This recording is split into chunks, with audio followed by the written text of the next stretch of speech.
ഞാൻ just IUI തുടങ്ങുമ്പോഴത്തേക്ക് എന്താണ് IUI എന്ന് പറയാം. എല്ലാവരും ഓക്കെ അടിച്ചു. ഓക്കെ അപ്പൊ നമുക്ക് ക്ലാസ്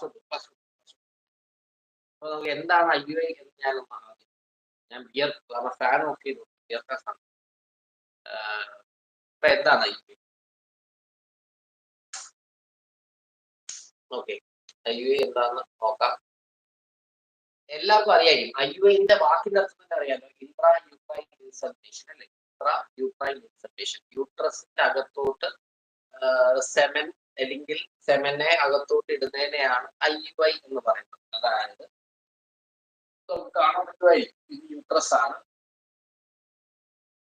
വജൈനയാണ്, ഇതാണ് യൂട്രസ് ആണ്.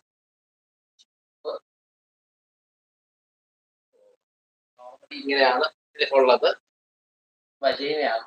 നമ്മളപ്പോ ഇവിടെ നിന്ന് നമ്മൾ ഒരു കാറ്റീറ്റർ വഴി നമുക്ക് ഇതിന്റെ അകത്തോട്ട് ഗർഭപാത്രത്തിന്റെ ഒരു ഭാഗത്തോട്ട് സെമനെ കുടിക്കും. അപ്പൊ അതിനെയാണ് നമ്മൾ IUI പറയുന്നത് അല്ലേ.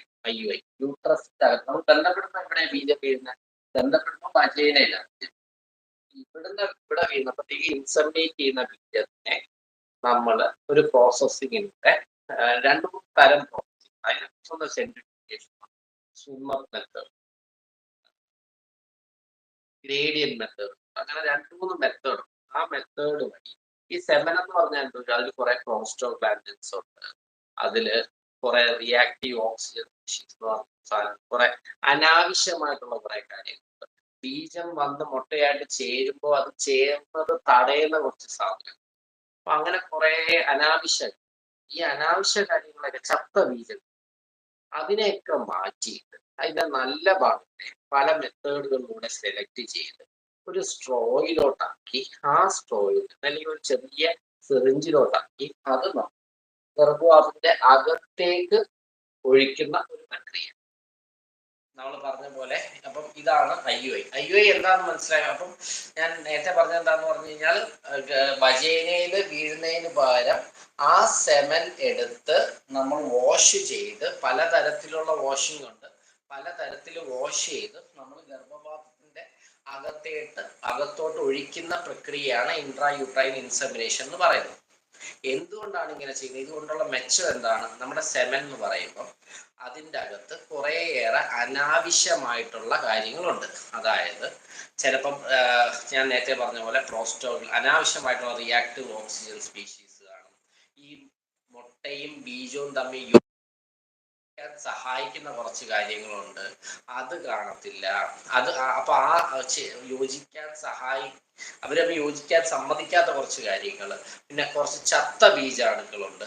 അപ്പൊ ഇതിനെ എല്ലാം നമ്മൾ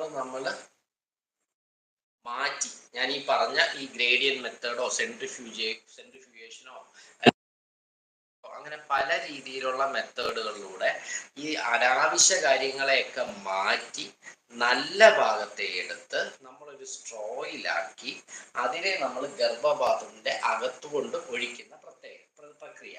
അതായത് ആ കുട്ടി ഉണ്ടാവേണ്ട സ്ഥലത്ത് ബീജത്തിന്റെ നോർമലിൽ കവിഞ്ഞ എണ്ണം, നല്ല എണ്ണം ഉണ്ടാക്കിയെടുക്കും. ഇതാണ് ഇൻട്രാ യൂട്രൈൻ ഇൻസെമിനേഷൻ അല്ലെങ്കിൽ IUI എന്ന് പറയുന്നത്. IUI ചെയ്യുമ്പോൾ ശതമാനമാണ് സക്സസ് റേറ്റ്. അതായത് നമ്മൾ ഒരു 100 പേർക്ക് ഞാൻ IUI ചെയ്തു, എത്ര പേര് നിങ്ങളൊന്ന് പറഞ്ഞേ, നിങ്ങളൊന്ന് അതിന്റെ ഒരു സക്സസ് റേറ്റ് ഒന്ന് ആണെങ്കിൽ അറിയാൻ പറ്റും, നിങ്ങൾക്ക് അറിയാം. ഞാൻ എല്ലാവർക്കും പറയും, IUI ചെയ്യുന്നതിന് മുന്നേ പറയും ഇത്രയേ ഉള്ളൂ സക്സസ് റേറ്റ്. എത്രയാണ് സക്സസ് റേറ്റ്? 30%. നസീല 30% ആണ് സക്സസ് റേറ്റ് പറഞ്ഞത്. 30% സക്സസ് റേറ്റ്, 30%. മഴയെ പ്രണയിച്ചോളും 30%. മോനിഷ 6 or 7%. യെസ്, താജുദ്ദീൻ ഒരു ഏകദേശം പറഞ്ഞു. 90%, 60% IUI. എന്നാ പിന്നെ ഞാൻ എന്റെ എല്ലാ പേഷ്യനും ഞാൻ IUI ചെയ്ത് ഞാൻ പറയാം ഭയങ്കര തെറ്റായ ഉത്തരം ക്ലാസ്സിൽ. ഒരാൾ കറക്റ്റ് പറഞ്ഞു, കുഞ്ഞു 15%. അതാണ് ഒരു 13 മുതൽ 18% അല്ലെങ്കിൽ 14 to 20% ഇടയിൽ 14 മുതൽ 18%, അതായത് 100 പേർക്ക് ഞാൻ IUI ചെയ്യുകയാണെങ്കിൽ അതിൽ 13, 14, 15 പേരെ പോസിറ്റീവ് ആകത്തുള്ളൂ. പത്മജ പറഞ്ഞു 16%. അതെ, ഏകദേശം അത്രയുള്ളൊരു പെർസെൻറ്റേജ് ആവത്തുള്ളൂ. IVF-ന്റെ സക്സസ് റേറ്റ് തന്നെ ഒരു 50 to 60 അല്ലെങ്കിൽ അത്രയൊക്കെ തന്നെ വരും. IVF-ന്റെ ടെസ്റ്റ് ട്യൂബ് ബേബിന്റെ കാര്യമാണ്. അപ്പൊ അത്രയും പോലും, അതെ കറക്റ്റ് ആണ്, വിദ്യ പറഞ്ഞ കറക്റ്റ് ആണ്, പത്മജ പറഞ്ഞ കറക്റ്റ് ആണ്, അത്രയും വരുന്നുള്ളൂ സക്സസ് റേറ്റ്. അപ്പൊ അതെല്ലാം അത്രേ ഉള്ളൂ അത്രേ ഉള്ളൂ. അതാണ് നിങ്ങൾ വിചാരിക്കുക. ചിലവർ എൻ്റെ അടുത്ത് പറയും, ഡോക്ടർ എന്നെ ഒരു IUI ചെയ്ത് അതും പരാജയപ്പെടാനാണ് സാധ്യത കൂടുതൽ. ആകെ 15% വിജയിക്കാൻ സാധ്യതയുള്ളൂ, ബാക്കി 85% പരാജയപ്പെടും. അതുകൊണ്ട് പിന്നെ എങ്ങനെയാ അത്, നിങ്ങൾ അങ്ങനെ ഡെസ്പ് ആവേണ്ട ആവശ്യമുണ്ടോ? അത്രേ ഉള്ളൂ സാധ്യത. ഇതിന്റെ സക്സസ് റേറ്റ് ഞാൻ പറഞ്ഞു. ഇത് ആർക്കൊക്കെയാണ് ചെയ്യുന്നത്? IUI എപ്പോഴാണ് ചെയ്യുന്നത്? IUI ചെയ്യുന്ന എപ്പോഴാണ്? നമ്മൾ ഒന്ന് അൺഎക്സ്പ്ലെയിൻഡ് ഇൻഫെർട്ടിലിറ്റി, അതായത് നമ്മൾ ഒരു വർഷം കല്യാണം കഴിഞ്ഞ് നമ്മൾ ട്രീറ്റ്മെന്റ് എടുത്ത് വരുന്നു, നമ്മളും കുറച്ച് മരുന്നൊക്കെ കൊടുത്ത് ട്രീറ്റ്മെന്റ് നോക്കി, ആ പുരുഷന്റെ ബീജം വലിയ കുഴപ്പമില്ല, കൗണ്ട് ഒരു 10 മില്യണിന് മുകളിൽ 15 മില്യണിന് മുകളിലൊക്കെ ഉണ്ട്, സ്ത്രീക്ക് പ്രശ്നമൊന്നുമില്ല, ട്യൂബ് എല്ലാം ഓക്കെയാണ്, എല്ലാം ഓക്കെയാണ്, ആ കുട്ടിക്ക് വേറെ പ്രശ്നങ്ങളൊന്നും തന്നെ കാണുന്നില്ല. അങ്ങനെ എത്രയോ പേരുണ്ട് നിങ്ങളുടെ ഈ ഗ്രൂപ്പിൽ തന്നെ, എത്രയോ പേര് കാണും അല്ലേ? എത്രയോ പേര് എല്ലാം ഓക്കെ ആയ പേര് കാണും. അപ്പം അവർക്ക് എല്ലാം കഴിഞ്ഞിട്ടും എൻ്റെ ട്രീറ്റ്മെന്റ് അല്ലെങ്കിൽ ആ ഒരു ഡോക്ടറുടെ ട്രീറ്റ്മെന്റ് എല്ലാം കഴിഞ്ഞിട്ടും പോസിറ്റീവ് ആവുന്നില്ല. അതിനെയാണ് നമ്മൾ അൺഎക്സ്പ്ലെയിൻഡ് ഇൻഫെർട്ടിലിറ്റി, നമുക്കൊരു കാരണമില്ലാത്ത ഇൻഫെർട്ടിലിറ്റി, അൺഎക്സ്പ്ലെയിൻഡ് ഇൻഫെർട്ടിലിറ്റി. അപ്പൊ ഈ അൺഎക്സ്പ്ലെയിൻഡ് ഇൻഫെർട്ടിലിറ്റിക്കാർക്ക് നമ്മൾ IUI ചെയ്യാറുണ്ട്. അപ്പം ഒന്ന് അൺഎക്സ്പ്ലെയിൻഡ് ഇൻഫെർട്ടിലിറ്റി ആർക്കൊക്കെ ചെയ്യാന്നുള്ളതിലെ ഒന്ന് അൺഎക്സ്പ്ലെയിൻഡ് ഇൻഫെർട്ടിലിറ്റി. അങ്ങനെ എത്രയോ പേര് എൻ്റെ ഈ ഗ്രൂപ്പിൽ കാണും അല്ലേ? ഒരു കാരണം അറിഞ്ഞൂടാ, എന്നാലും പ്രഗ്നന്റ് ആവുന്നില്ല അല്ലേ? കൈവൊക്കെ ഉണ്ടോ ഇല്ലയോ? അൺഎക്സ്പ്ലെയിൻഡ് ഇൻഫെർട്ടിലിറ്റി ആൾക്കാര്. ഹസ്ബൻഡും കുഴപ്പമില്ല, ഞാനും അടുത്ത് പറയും, എനിക്ക് അറിഞ്ഞൂടാ, രണ്ടുപേർക്കും കുഴപ്പമൊന്നുമില്ല എന്ന് പറയുന്ന എത്രയോ പേരുണ്ട്. കാരണം നമുക്ക് ഇത് ഭയങ്കര ഡീപ്പായിട്ടുള്ളൊരു സബ്ജക്റ്റാണ്. നമുക്ക് ഇതിന്റെ പല കാര്യങ്ങളും നമുക്ക് അറിയില്ല. നമുക്ക് അറിയാത്തതുകൊണ്ടാണ് നമുക്ക് കുറെ ഇപ്പോഴും അൺഎക്സ്പ്ലെയിൻഡ് കാര്യങ്ങൾ വരുന്നത്. ഒരു ബീജം മാറ്റി ട്യൂബിന്റെ അകത്തോട്ട് കയറുന്നത് കറക്റ്റ് ആണോ എന്ന് അറിഞ്ഞുകൂടാ, ബീജം വന്ന് മുട്ടയായിട്ട് ചേരുമ്പോൾ എന്തൊക്കെ സംഭവിക്കുമെന്ന്, എല്ലാം കറക്റ്റ് ആയിട്ടാണോ സംഭവിക്കുന്നത് എന്ന് കണ്ടുപിടിക്കാനുള്ള മെഷീൻസ് ഇപ്പൊ ഇല്ല. അപ്പൊ എത്രയോ പേർക്ക് ഉള്ള ഒരു പ്രശ്നമാണ് അൺഎക്സ്പ്ലെയിൻഡ് ഇൻഫെർട്ടിലിറ്റി, കാരണം അറിഞ്ഞുകൂടാത്ത ഇൻഫെർട്ടിലിറ്റി. രണ്ടാമത്തെ പ്രശ്നം എന്ന് പറഞ്ഞു കഴിഞ്ഞാൽ മെയിൽ ഫാക്ടർ, അതായത് ബീജം ഇച്ചിരി കുറവാണ്, തീരെ കുറവല്ല, ബീജം ഇച്ചിരി കുറവാണ്. ഞാൻ സാധാരണ ഒരു 10 മില്യണെങ്കിലും അല്ലേ, നിങ്ങൾക്ക് അറിയാമെങ്കിൽ എൻ്റെ പേഷ്യൻസ് അറിയാം, 10 മില്യണെങ്കിലും ഉണ്ടെങ്കിലാണ് ഞാൻ സാധാരണ IUI സജസ്റ്റ് ചെയ്യുന്നത്. ചില ഈവൻ ബുക്സ് പറയുന്നത് 7 മില്യൺ 6 മില്യണിൽ വരെ ചെയ്യാം. പക്ഷെ ഞാൻ ഈ 6 മില്യൺ 7 മില്യണിലൊക്കെ ചെയ്യുമ്പം സക്സസ് ആവാനുള്ള സാധ്യത തീരെ കുറച്ചാണ് കാണുന്നത്. അതുകൊണ്ടാണ് ഞാൻ പിന്നെ അവർത്തങ്ങ് IVF പറയുന്നത്. എന്നാൽ ഒരു 3 മില്യൺ 2 മില്യൺ താഴെയാണെങ്കിൽ പിന്നെ ചെയ്തിട്ട് ഒരു കാര്യവും ഇല്ല. നമുക്കൊരു 10 മില്യൺ എങ്കിലും ഉണ്ടെങ്കിൽ വളരെ നല്ലത്. 10 മില്യൺ എങ്കിലും. അപ്പം പക്ഷെ ഒരു 20, 30, 40 ഒന്നും മില്യൺ ഇല്ല. മെയിൽ ഫാക്ടർ ചെറുതായിട്ടുണ്ട്, കൗണ്ട് സ്വല്പം കുറവാണ്, അനക്കക്കുറവ് ചെറുതായിട്ടുണ്ട്, കാണാൻ കൊള്ളാവുന്ന ബീജാണുക്കൾ, മോർഫോളജി അത് സ്വല്പം കുറച്ചുണ്ട്. അപ്പം അതൊക്കെയാണ് നമ്മുടെ മെയിൽ ഫാക്ടർ. അപ്പം നമ്മൾ എന്തൊക്കെ കാരണങ്ങളാണ് നമ്മൾ IUI ചെയ്യുന്നത്? ഒന്ന് അൺഎക്സ്പ്ലെയിൻഡ് ഇൻഫെർട്ടിലിറ്റി, നമുക്ക് കാരണം അറിഞ്ഞുകൂടാതെ നമുക്ക് വന്ധ്യത ഉണ്ടാകുന്നത്. രണ്ട്, പുരുഷന് എന്തെങ്കിലും ചെറിയ പ്രശ്നങ്ങൾ ഉണ്ടെങ്കിൽ, ഒരു ചെറിയ പ്രശ്നങ്ങൾ ഹസ്ബൻഡിനുണ്ടെങ്കിൽ അവർക്കും നമ്മൾ ഈ IUI സജസ്റ്റ് ചെയ്യാറുണ്ട്. പിന്നെ സെർവൈക്കൽ, ഈ ഗർഭാശയ മുഖത്തിലെ എന്തെങ്കിലും പ്രശ്നങ്ങൾ, അതൊന്നും ഇപ്പം നമ്മൾ അങ്ങനെ നോക്കി കണ്ടുപിടിക്കാറില്ല. അതുകൊണ്ട് ആദ്യത്തെ 2 കാര്യത്തിനാണ് സാധാരണ നമ്മൾ ചെയ്യുന്നത്. ഈവൻ നമ്മൾ എൻഡോമെട്രിയോസിസ്, മൈൽഡ് എൻഡോമെട്രിയോസ് ആണെങ്കിൽ ചെയ്യും. PCODക്കാർക്ക് നമ്മൾ കുറച്ചധികം നോക്കിയിട്ട്, നോർമലി നോക്കിയിട്ട് ആയില്ലെങ്കിൽ IUIയിലോട്ട് പോകും. അപ്പം ഓവുലേഷൻ നടക്കുന്നുണ്ട് എന്നാലും ആവുന്നില്ല, അപ്പൊ അവർക്ക് നമ്മൾ IUIയിലോട്ട് പോകാറുണ്ട്. അപ്പൊ നമ്മൾ IUIയുടെ വിജയ ശതമാനം പറഞ്ഞു, ഇപ്പോൾ കേൾക്കാൻ പറ്റുന്നു. IUIയുടെ വിജയ ശതമാനം പറഞ്ഞു, ആർക്കൊക്കെയാണ് നമ്മൾ IUI ചെയ്യുന്നതെന്ന് പറഞ്ഞു, എന്തിനാണ് IUI ചെയ്യുന്നതെന്ന് പറഞ്ഞു. ഇനി എപ്പോഴൊക്കെയാണ് IUI ചെയ്തുകൂടാത്തത് അത് പറയാമോ? ചോക്ലേറ്റ് ക്വസ്റ്റ്യൻ ആണ്, ചോക്ലേറ്റ് ഉറപ്പാണ് ഇത് പറയുകയാണ്. നമ്പർ അടക്കം തന്നാൽ മതി, അടുത്ത തവണ എന്നെ കാണാൻ വരുമ്പോൾ ഞാൻ ചോക്ലേറ്റ് തരുന്നതായിരിക്കും. IUI ചെയ്തിട്ട് കാര്യമില്ലാത്ത ഒരു കണ്ടീഷൻ പറഞ്ഞാൽ മതി. IUI ചെയ്തിട്ട് കാര്യമില്ലാത്ത ഒരേ ഒരു കണ്ടീഷൻ.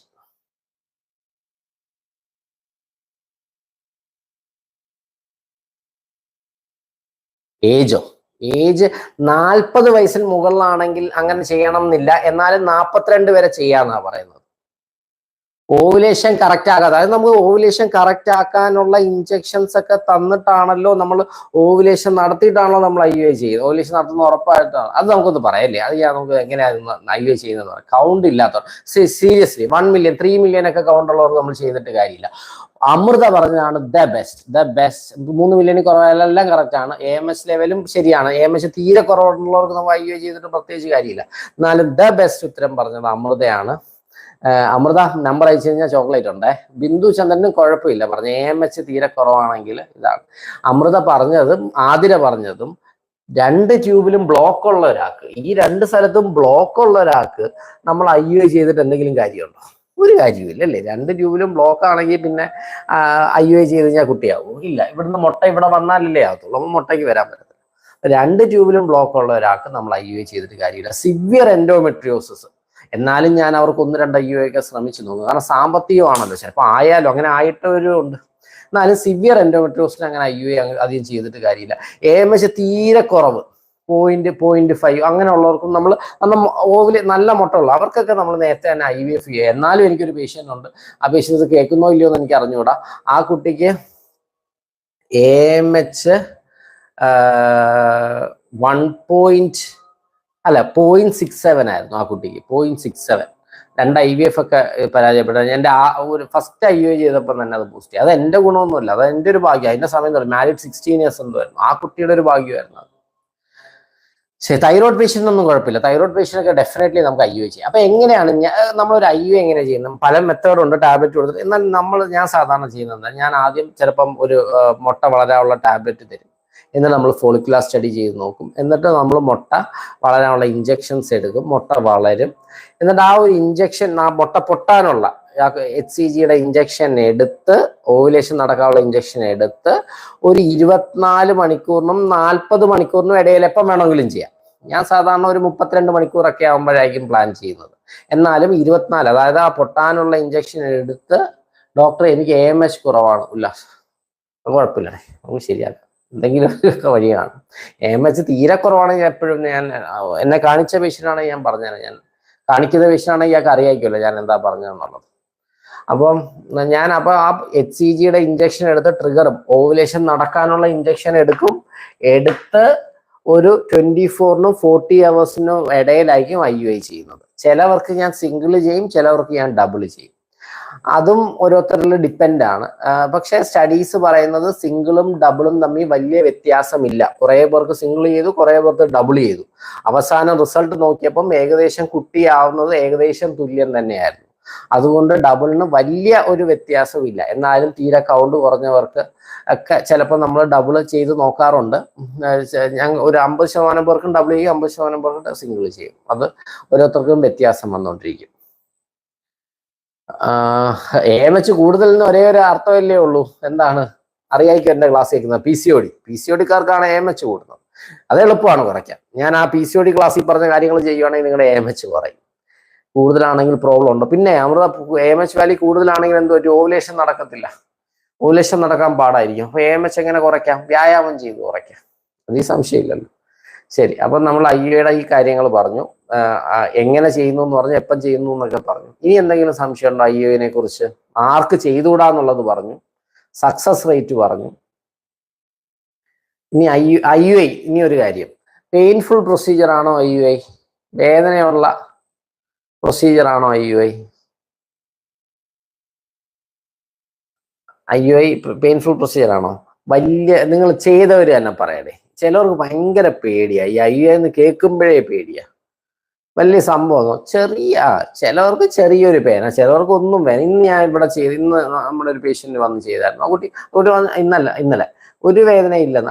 അല്ല കണ്ടില്ലേ നിങ്ങൾ തന്നെ. ഞാൻ ഇനി ഒന്നും പറയേണ്ടതുണ്ടല്ലോ. വളരെ ചെറിയ പേർക്ക് മാത്രം വേദന എടുക്കും. ഒരു 5% ആൾക്കാർക്ക് വേദന എടുക്കും. ബാക്കി ആർക്കും അങ്ങനെ വേദന എടുക്കാറില്ല. എന്തുകൊണ്ടാണ് വേദന എടുക്കാത്തത്? കുറച്ച് വേദനയുണ്ട്. എന്തുകൊണ്ടാണ് കുറച്ച് വേദന ഉള്ളത്?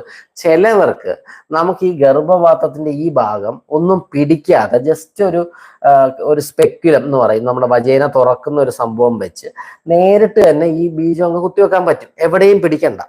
ചിലവർക്ക് ചിലപ്പോൾ അങ്ങനെ ഈ യൂട്രസിന്റെ ഇൻക്ലിനേഷൻ കാരണം യൂട്രസ് ചിലപ്പോൾ ഇങ്ങനെ ഫ്രണ്ടിലോട്ടൊക്കെ ആയിരിക്കും കിടക്കുന്നത്. അങ്ങനെയുള്ളവർക്ക് ചിലപ്പോൾ നമ്മൾ ഇവിടെ യൂട്രസ് ഒന്ന് പിടിച്ചൊന്ന് നേരെയാക്കിയിട്ട് വേണം അങ്ങനെ ചെയ്യാൻ. ആ ഭാഗത്ത് പിടിക്കുമ്പോൾ പക്ഷെ മസിൽ പിടിക്കരുത്, അത് വളരെ കറക്റ്റാ ശ്രീജ പറഞ്ഞു. നമ്മൾ റിലാക്സ് ചെയ്ത് കിടന്നാൽ മതി, നമ്മൾ മസിലൊന്നും പിടിക്കരുത്. നമ്മൾ എപ്പോഴും പവർ പിടിക്കുമ്പോൾ ആ പവറിനെതിരെ ചെയ്യേണ്ടി വരും. നോർമലി പെയിൻലെസ് ആണ്. പിന്നെ ചിലവർക്ക് എന്ത് വരും, ഇത് അടഞ്ഞിരിക്കും, ഈ ഒരു ഭാഗം അടഞ്ഞിരിക്കും, അപ്പൊ ഇച്ചിരി ബുദ്ധിമുട്ടായിരിക്കും. അപ്പൊ നമ്മൾ ഇതിനെ കയറ്റി അകത്തോട്ട് കയറ്റാൻ ഇച്ചിരി, സാർ ഞാൻ നയന, എനിക്ക് സാർ IUI പറഞ്ഞത്, ബട്ട് ഹസ്ബൻഡിന് വെരിക്കോസ് സർജറി ചെയ്യാൻ പറ്റുന്നില്ലേ? എന്താ വെരിക്കോസ് സർജറി ചെയ്യാൻ പറ്റാത്തത്? അപ്പൊ അതെനിക്ക് മനസ്സിലായില്ല. പെയിൻ എന്തുകൊണ്ടാണ് ഉണ്ടായിരുന്നെന്ന് ഞാൻ പറഞ്ഞില്ലേ. അപ്പൊ ആ സെർവിക്സ് ചിലപ്പോൾ പിടിക്കേണ്ടി വരുന്നോണ്ടാ പെയിൻ. എന്നാലും യൂഷ്വലി വലിയ പെയിൻ ഇല്ലാത്തൊരു പ്രൊസീജിയറാണ്. AMH ലെവൽ എത്ര വരെ വരാം? AMHന്റെ നോർമൽ വാല്യൂ എന്ന് പറഞ്ഞാൽ ഒരു 2.2 to 4 ഒക്കെ ഉണ്ടെങ്കിൽ അത് നമ്മളൊരു അഡിക്വേറ്റ് ആയിട്ട് നമ്മൾ പറയാറുണ്ട്. ഇനി IUIയുടെ എന്തെങ്കിലും സംശയങ്ങളുണ്ടോ? നമ്മൾ പെയിനിന്റെ കാര്യം പറഞ്ഞു, എപ്പം ചെയ്യണമെന്ന് പറഞ്ഞു, സിംഗിൾ ചെയ്യണോ ഡബിൾ ചെയ്യണോ എന്ന് പറഞ്ഞു, എത്രയാണ് വിജയ ശതമാനം എന്ന് പറഞ്ഞു, എത്ര വരെ ചെയ്യാം അതും ഒരു ചോദ്യമല്ലേ. എത്ര IUI വരെ ചെയ്യാം? പെയിൻ ഇല്ല, IUI ചെയ്താൽ റെസ്റ്റ് എടുക്കണോ? വേണ്ട. IUI ചെയ്തിട്ട് ആ കട്ടിലിൽ എത്ര നേരം കിടക്കണം? അതും ഇമ്പോർട്ടൻ്റ്. IUI ചെയ്ത് കഴിഞ്ഞാൽ ആ കട്ടിലിൽ ഒരു 10 മിനിറ്റ് മുതൽ 20 മിനിറ്റ് വരെ കിടക്കുക. 15 മുതൽ 20, 10 മുതൽ 20 മിനിറ്റോ ആദ്യം കിടക്കുവാണെങ്കിൽ നന്നായിരിക്കും. IUI ചെയ്താൽ റെസ്റ്റ് എടുക്കണം. റെസ്റ്റ് വേണ്ട, ഈ കിടത്തം മാത്രമേ ഉള്ളൂ. പിന്നെ എല്ലാം നോർമൽ പോലെ, പിന്നെ എല്ലാം നോർമൽ റുട്ടീൻ കാര്യങ്ങളെല്ലാം തന്നെ ചെയ്യാം. സെർവിക്സ് വികസനം ഇല്ല എന്നാണ്. അതായത് സെർവിക്സ് അടഞ്ഞിരിക്കുവാണെങ്കിൽ ഇത് ചെയ്യാൻ ഇച്ചിരി പാടാണ്, എന്നാലും മിക്കവർക്കും ചെയ്യാൻ പറ്റും. പിന്നെ ഒട്ടും പറ്റാത്തവർക്ക് നമ്മൾ അവിടെ ഹിസ്റ്റോസ്കോപ്പി ചെയ്ത് ചിലപ്പോൾ അതൊന്ന് വികസനം ഒക്കെ വരുത്തേണ്ടതായിട്ട് വരും. 10 IUI വരെ ചെയ്യാമെന്നാണോ പറഞ്ഞത്? 10 IUI വരെ ചെയ്യാം. 10 IUI പണ്ട് ചില പഠനങ്ങൾ പറഞ്ഞ് 9 വരെ ചെയ്യാന്നൊക്കെ ഉണ്ടായിരുന്നു. പക്ഷെ ഇപ്പൊ ഞാൻ പറയുന്നത് ട്രാവൽ ചെയ്യാം. ട്രാവലൊന്നും ഞാൻ പറഞ്ഞില്ല, എല്ലാ കാര്യങ്ങളും ഗർഭധാരണവും പ്രായവും അത് ചെയ്യാം. പിന്നെ തീർച്ചയായിട്ടും 3 to 6 വളരെ കറക്റ്റ് ആണ്. ബിബിത പറഞ്ഞാണ് കറക്റ്റ്. 6, അതെ, 4 to 5, 6, ഒരു 3 മുതൽ 6 തവണ വരെ നമുക്ക് ചെയ്യാം. ഞാൻ 6 വരെയൊക്കെ ചെയ്ത ആൾക്കാരുണ്ട്. 6, കാരണം വേറെ ഒരു കാരണവും കാണുന്നില്ല. അപ്പൊ IUI 6 ടൈംസ് ചെയ്തിട്ടും ആവാത്തവരും 6ാമത്തെ തവണ ആയവരും ഒക്കെ ഉണ്ട്. പിന്നെ ഭയങ്കര സിവിയർ എൻഡോമെട്രിയോസ് ഒക്കെ ഉണ്ടെങ്കിൽ ഞാൻ ഒരു 3 തവണ ഒക്കെ തന്നെ ചെയ്യുള്ളൂ. പ്രായം കൂടുതലാണ്, 39, ഒരു 35 വയസ്സിന് മുകളിലാണെങ്കിൽ 3 or 4 തവണയൊക്കെ ഞാൻ ചെയ്യാറുള്ളൂ. അപ്പോൾ കുറേ ഫാക്ടേഴ്സ് അടുപ്പിച്ചിരിക്കും എത്ര തവണ ചെയ്യും. എന്നാലും യൂഷ്വലി ഒരു 6ന് മുകളിൽ ഇപ്പം ആരും അധികം ചെയ്യാറില്ല. പിന്നെ ചിലപ്പം പുറത്തുനിന്ന് ഒരു 6 തവണ ചെയ്തിട്ടായിരിക്കും വരുന്നത്. അങ്ങനെ ആകുമ്പോൾ ഞാനിപ്പോൾ എൻ്റെതായ രീതിയിൽ നോക്കണമല്ലോ. അതുകൊണ്ട് ഞാൻ ചിലപ്പോൾ 1 or 2 തവണയോ 2 or 3 തവണയോ ഒന്നും കൂടെ നോക്കിയെന്ന് ഇരിക്കും. IUI കഴിഞ്ഞാൽ റെസ്റ്റ് എടുക്കേണ്ട, അത് ഞാൻ പറഞ്ഞല്ലോ. IUI കഴിഞ്ഞാൽ റെസ്റ്റ് എടുക്കേണ്ട ആവശ്യമൊന്നും ഇല്ല. പെയിൻ്റെ പറഞ്ഞു, എത്ര വരെ ചെയ്യാന്ന് പറഞ്ഞു. പിന്നെ എന്തോ ഒരു സംശയം കൂടെ പറഞ്ഞായിരുന്നല്ലോ നമ്മൾ. ഭക്ഷണമൊന്നും പ്രത്യേകിച്ചൊന്നുമില്ല, സാധാ പോലെ തന്നെ ചെയ്യാം. എന്നാലും എൻ്റെ അഭിപ്രായത്തിൽ ഒരു 3 തവണയൊക്കെ ചെയ്യുമ്പം ഒരു 40% സാധ്യതയുണ്ട് അൺഎക്സ്പ്ലെയിൻഡ്. 40 എന്ന് പറഞ്ഞാൽ ഓൾമോസ്റ്റ് IVFന്റെ സാധ്യതയായില്ലേ 3 IUI ചെയ്ത് കഴിയുമ്പോൾ. അപ്പം അങ്ങനെയുണ്ട്. അപ്പം ചെയ്യുന്നത് നല്ലത് തന്നെയാണ്. അതുകൊണ്ട് തന്നെയാണ് ഓൺലൈൻ കൺസൾട്ടേഷൻ ആ നമ്പറിൽ വിളിച്ചാൽ മതി കേട്ടോ. ഞാൻ പറഞ്ഞിട്ടുണ്ടല്ലോ. റേറ്റ് വിക്ടോറിയ 3 തവണ IUI ചെയ്തു, സാറിൻ്റെ അടുത്ത് വന്നു, ഒരു IUI ചെയ്തു, പീരീഡായി. നമുക്കൊന്നും കൂടെ. ആമി പ്രഗ്നന്റ് ആയ ആളല്ലേ? ട്യൂബിലെ പ്രഗ്നൻസിയെ കുറിച്ച് ഡീറ്റെയിൽ ആയ ക്ലാസ് എടുക്കാം സാർ. നിങ്ങളെന്തെങ്കിലും മെസ്സേജ് അയച്ചിരുന്നാൽ മതി. എന്തൊക്കെ ക്ലാസ് വേണമെന്ന് മെസ്സേജ് അയച്ചിരുന്നാൽ മതി. സെർവിക്സിന്റെ വികസനം ഇല്ലാത്തതുകൊണ്ട് ഗർഭിണിയാവുന്ന അതൊക്കെ വളരെ അതൊന്നും ആയിരിക്കത്തില്ല. വേറെ എന്തെങ്കിലും സാധ്യത കാണും, അല്ലാതെ സെർവിക്സിന്റെ വികസനം കാരണമൊന്നുമല്ല. എനിക്ക് എന്തൊക്കെ ക്ലാസ് വേണമെന്ന് മെസ്സേജ് അയക്കണേ. ഇതിൻ്റെ അകത്ത് വീഡിയോയിൽ മെസ്സേജ് അയച്ചിരുന്നാൽ എനിക്ക് നോക്കി വെക്കാം. എക്ടോപിക് പ്രഗ്നൻസി ഒക്കെ ചെയ്ത IUIക്ക് എത്രയാവും ചെലവ്, സക്സസ് ചാൻസ് എത്ര %? സക്സസ് ചാൻസ് ഞാൻ പറഞ്ഞു 12 to അല്ലെങ്കിൽ ഒരു 13 to 18%. 13 മുതൽ 18%, 20% അത്ര ഇല്ല, 15-16% ഒക്കെ കൂട്ടിയാൽ മതി. എത്രയാവും ചാർജ്? അത് ഓരോ സ്ഥലത്തും വ്യത്യാസമാണ്. ഗവൺമെന്റ് ഹോസ്പിറ്റലിൽ ഞാൻ നിന്നപ്പോഴത്തേക്ക് 1000 rupees ആയിരുന്നു അവരെടുത്തുകൊണ്ടിരുന്നത്. പ്രൈവറ്റിൽ 3500 500 to 6,000 7,000 ഈവൻ 12. ഞാൻ ഈ പറയുന്നത് മരുന്നെല്ലാം ഞാൻ ട്രീറ്റ്മെന്റ് എടുത്ത് ചെയ്യാനുള്ള ചിലവ് മാത്രമേ, പ്രൊസീജിയർ ചാർജാണ് ഞാൻ പറയുന്നത്. ചില സ്ഥലത്ത് മരുന്നും പ്രൊസീജിയറും കൂടെ ഒരു എമൗണ്ട് ആയിരിക്കും പറയുന്നത്.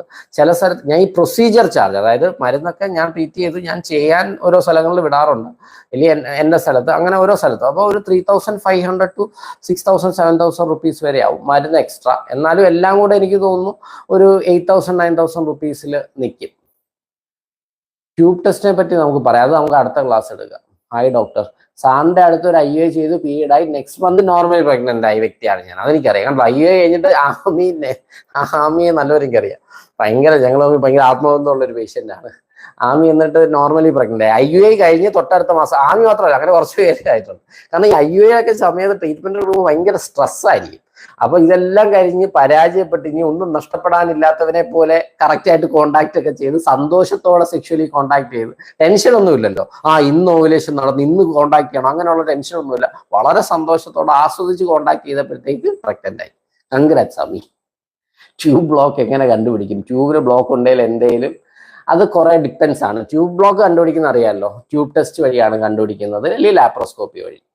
ഡോക്ടറെ എനിക്കിപ്പോൾ 26 വയസ്സുണ്ട്, എൻ്റെ AMH ലെവൽ 2.2 വരാണ്. ഡോക്ടറെ കഴിഞ്ഞ തവണ കൺസൾട്ട് ചെയ്തപ്പോൾ ORS ടാബ്ലറ്റ് വന്നു, ഇപ്പോൾ 13 ഡേയ്സേ കഴിക്കുന്നു. അപ്പോൾ AMH നോർമൽ അങ്ങനെ നോർമൽ ആവത്തില്ല ഒരിക്കലും. AMH അങ്ങനെ നോർമൽ ആവത്തില്ല. ഉള്ള മുട്ടകളുടെ ക്വാളിറ്റി സ്വല്പം ഉണ്ട്, ലോവർ സൈഡ് ആണോ 2.1 നിൽക്കുന്നത്.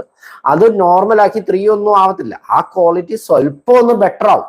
AMH സ്വല്പം ഒന്ന് ബെറ്റർ ആവും. AMH കൊണ്ടൊന്നുമില്ല, ആ ഫോളിക്കിൾ അല്ലെങ്കിൽ അണ്ടകൾ കുറച്ചൊന്ന് ബെറ്റർ ആവും, അത്രേ ഉള്ളൂ. അല്ലാതെ ഇനി നിങ്ങൾ വിചാരിക്കുന്നത് 3 മാസത്തിന്റെ ടാബ്ലറ്റ് കഴിച്ച് AMH 3 ആവുന്നു, ഒരിക്കലും സംഭവിക്കത്തില്ല. അത് ഞാനിപ്പോൾ ഫോളിക്കുലർ സ്റ്റഡി 2 ഡേയ്സ് കോൺടാക്ട് ചെയ്ത് 12 ഡേ ടാബ്ലറ്റ് തന്നിരിക്കുക.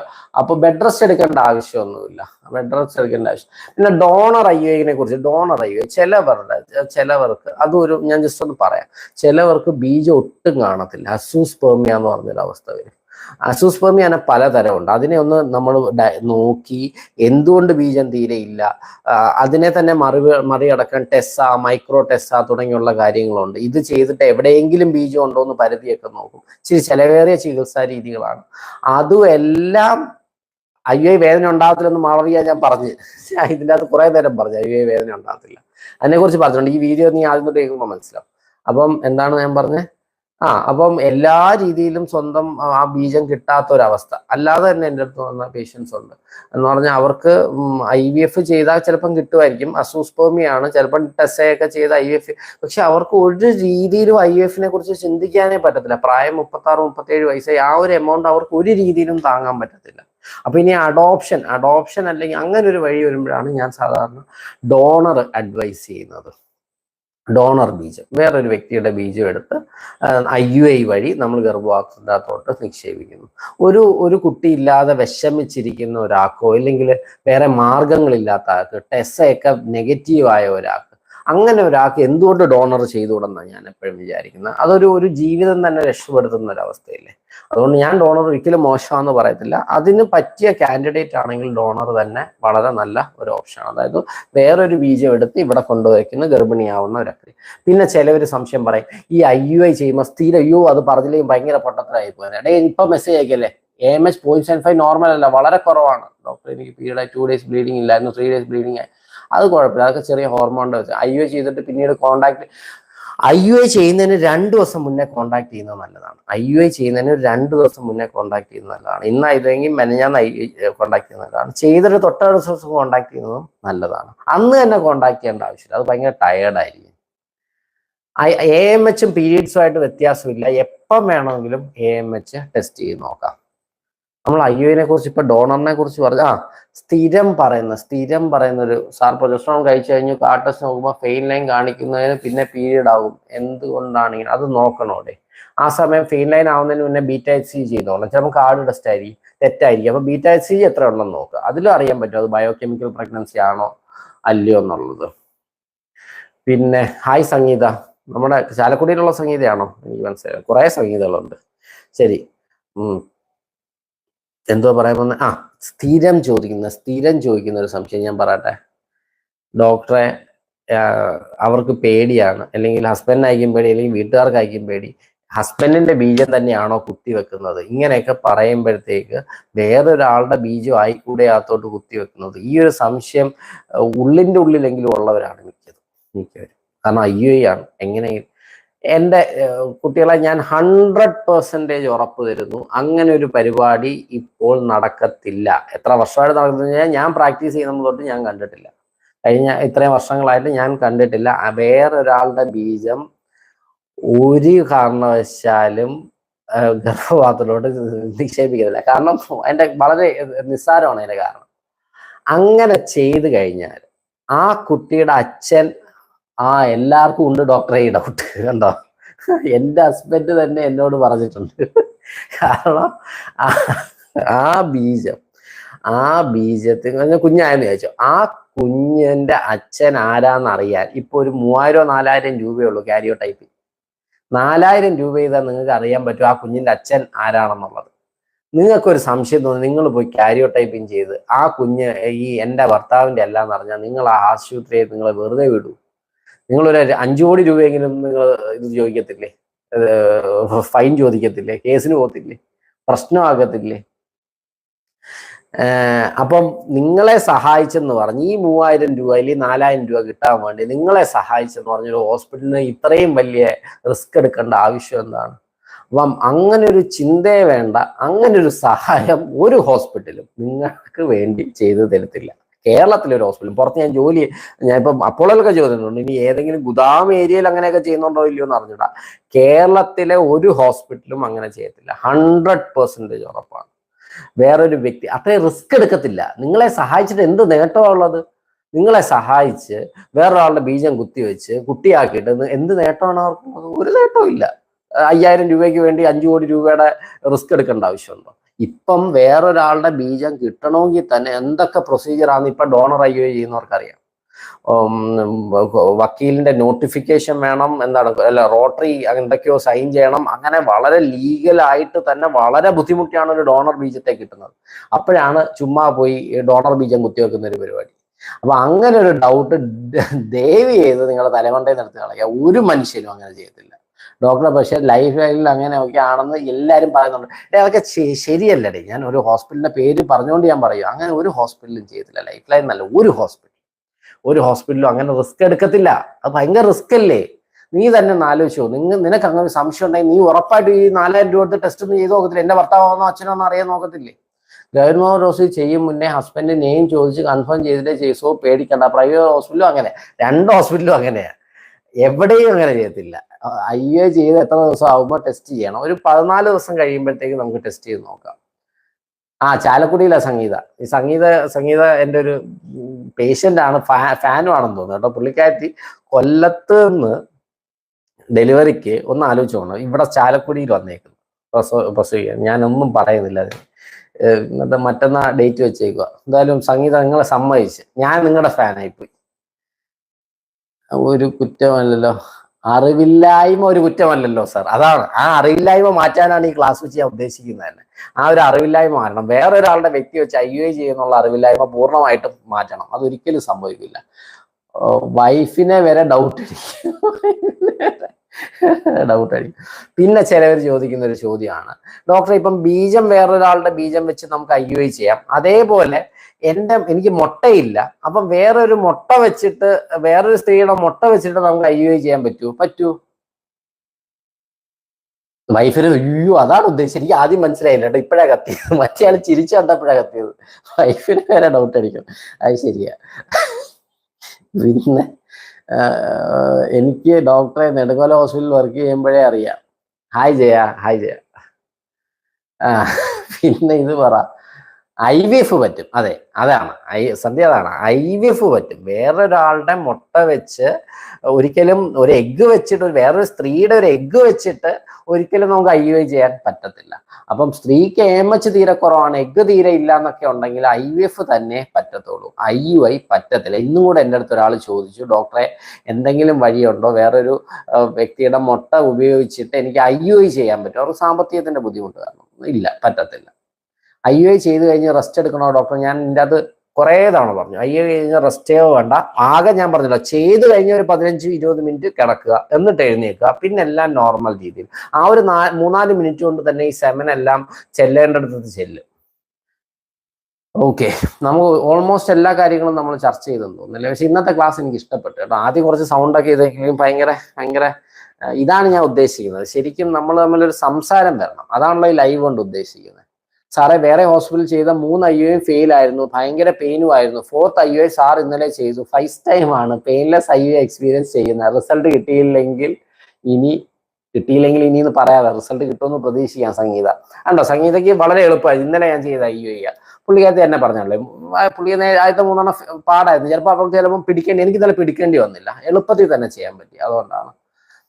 ആതിര സാറിന്റെ ഫോളിക്കുലർ സ്റ്റഡി കഴിഞ്ഞു, ഇപ്പോൾ 12 days കഴിക്കാൻ ടാബ്ലറ്റ് തന്നു, ഇപ്പോൾ അത് കഴിച്ചുകൊണ്ടിരിക്കുകയാണ്. ബട്ട് എനിക്ക് ഇപ്പോൾ ഇടയ്ക്ക് വയറുവേദന ഉണ്ടാകുന്നു, എന്തുകൊണ്ടാണ് സാർ? 2 രീതിയിലാവും. പ്രഗ്നന്റ് ആണെങ്കിലും ഉണ്ടാവാം, പ്രഗ്നന്റ് അല്ലെങ്കിലും ഉണ്ടാവും. BTC എല്ലാവർക്കും നോക്കണമെന്നില്ല, കാർഡിട്ട് നോക്കിയാലും മതി. കാർഡിട്ട് നോക്കിയിട്ട് തെളിഞ്ഞ് എന്തെങ്കിലും വീക്ക്ലി പോസിറ്റീവ് ഒക്കെ ആണെങ്കിൽ മതി BTC നോക്കുന്നത്. എനിക്കും ഇഷ്ടമായി ഡോക്ടർ സന്ധ്യ. IUIയുടെ കാര്യമില്ല, എനിക്കും ഇഷ്ടമായി. IUI കഴിഞ്ഞതിന് ശേഷം എക്സസൈസ് ചെയ്യാമോ? ചെറിയ രീതിയിലുള്ള വ്യായാമം ഒക്കെ ചെയ്യാം. നമുക്ക് അടുത്ത ആഴ്ച ക്ലാസ് എന്ത് വെക്കണം? ഞാൻ ഒരു കാര്യം പറയട്ടെ. നമ്മുടെ ഗ്രൂപ്പിൽ അത്യാവശ്യം പേര് ഇപ്പം പ്രഗ്നന്റ്, എനിക്കൊന്ന് 60ഓളം പേര് ഇപ്പം പ്രഗ്നന്റ് ആയി.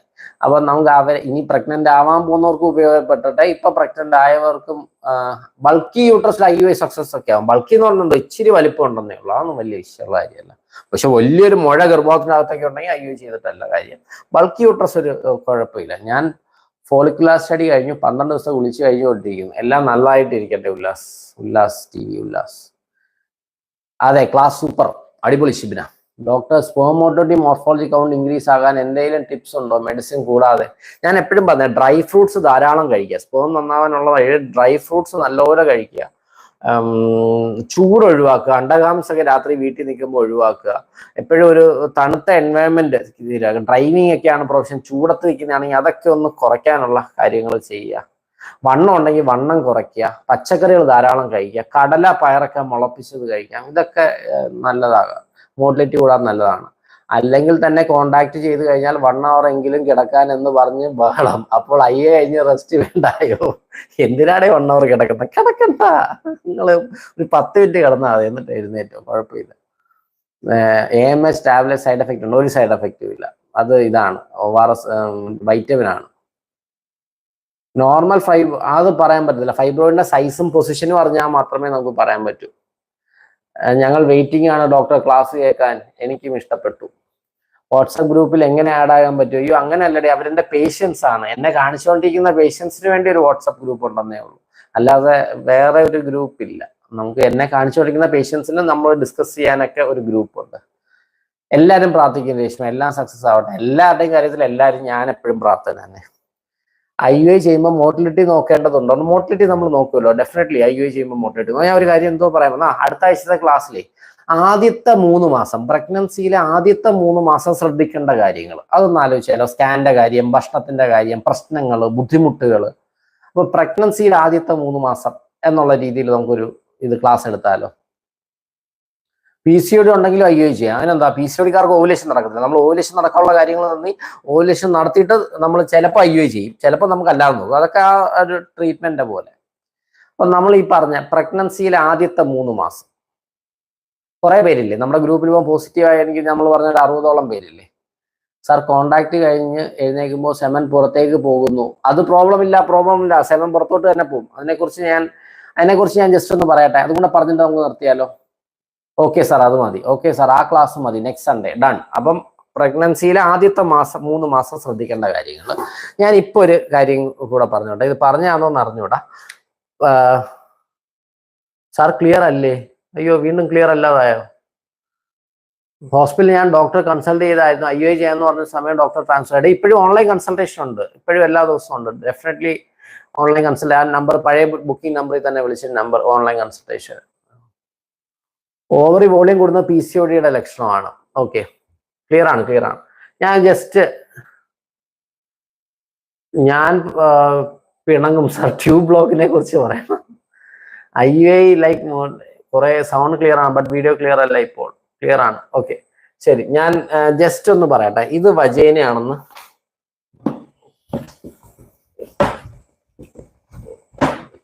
ഞാൻ ജസ്റ്റ് ഒന്ന് ഇതൊന്ന് ഇതാക്കാം. ഓക്കെ, ഇത് വജേനയാണെന്ന് വിചാരിക്കാം. ഇത് ഗർഭപാത്രം.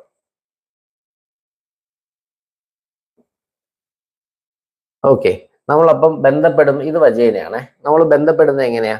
ഈ വഴി ബന്ധപ്പെട്ടു. ഇതാണ് പീനസ്. ബന്ധപ്പെട്ടിട്ട് ബീജം എവിടെ വീഴുന്നു? ബീജം ഇവിടെ വീഴുന്നു.